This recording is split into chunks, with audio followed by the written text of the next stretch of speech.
สบายดีพี่น้องทุกคนเด้อมื้อนี้แม่ครัวมาคนลาบให้พี่ให้น้องเบิ่งนำกันเนาะพี่น้องเนาะสำหรับลาบไก่มื้อนี้แม่ครัวเฮ็ด2ถาดใหญ่เด้อ3นี่เป็น3ทำอิฐเนาะสำหรับถาดทำอิฐนะพี่น้องเนาะแม่ครัวก็จะมีไก่ที่ว่าปิ้งแล้วเนาะซอยหมุนๆมาแล้วก็มีเครื่องในที่ว่าต้มมาแล้วเรียบร้อยเนาะแม่ครัวก็จะใส่หัวซิงไข่สดๆเลยแล้วก็ใบขี้หูดสดๆเนาะซอยน้อยๆลงมาแล้วก็แม่ครัวจะมีเกี่ยวกระเทียมเกี่ยวหอมบัวเด้อแม่ครัวจะเอามาใส่โหยไปเนาะแม่ครัวก็ใส่หลายเติบได้แล้วล่ะหลังจากนั้นแม่ครัวก็จะเอาน้ำที่ว่าแม่ครัวต้มแม่ครัวปิ้งไก่เนาะปิ้งไก่แล้วแม่ครัวบ่ได้ถิ่มเอาหมดเนาะแม่ครัวจะเอามาใส่กล่องไว้เนาะหลังจากแม่ครัวปิ้งไก่แล้วเนาะเอามาไว้เวลาคนลาบมันจะบ่ให้ลาบเฮาแห้งหลายนะพี่น้องหลังจากนั้นก็ใส่ปลาแดกนะพี่น้องนะปลาแดกแป้งนัวนี่แม่ครัวใส่ตอนปิ้งไก่เลยเด้อถ้าพี่น้องท่านใดบ่กินแป้งนัวก็สามารถใส่คะน้อใส่หยังก็ได้เนาะแต่ปลาแดกนี่ก็นัวแล้วพี่น้องนัวคักแล้วปลาแดกนี่ก็ได้มักพริกป่นมีหยังก็ใส่ตามใจมากเนาะเพราะว่าจังได๋เฮาเฮ็ดหลายเนาะเฮาก็บ่สามารถบอกได้ว่าใส่เท่าใดแต่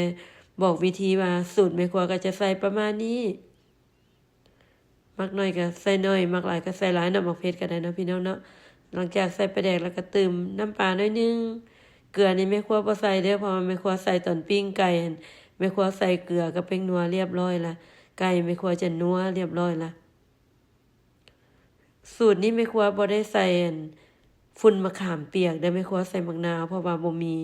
แต่เห็นพี่น้องทานหลายทานเนาะเพิ่นเว้าให้ฟังว่าถ้าลาบไก่บ่อยากให้มันบูดนะใส่มะขามฝุ่นมาเด้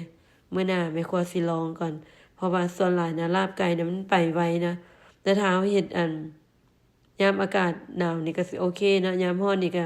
ถือว่ายากเนาะสำหรับลาบไก่แต่ปิ้งแห้งๆปิ้งคักๆแล้วก็คือสิกุ้มดนอยู่บ่คือกับเฮาคั่วเอาเนาะมันจะมีน้ำหลายมันหลังจากนั้นแม่ครัวก็จะใส่ข้าวคั่วเด้อหลังจากชิมรสชาติที่ว่าแซ่บนัวแล้วเนาะก็เอาข้าวคั่วลงมาพี่น้องใส่ข้าวคั่วแล้วก็จะเอาผักหอมลงตามด้วยผักหอมต่อไป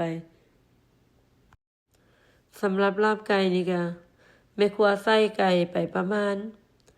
40 พาวเด้อพี่น้องเด้อไก่ที่ว่าแม่ครัวซื้อที่ว่ามันเป็นแตะที่ว่าเหล็กแล้วก็ไตนะ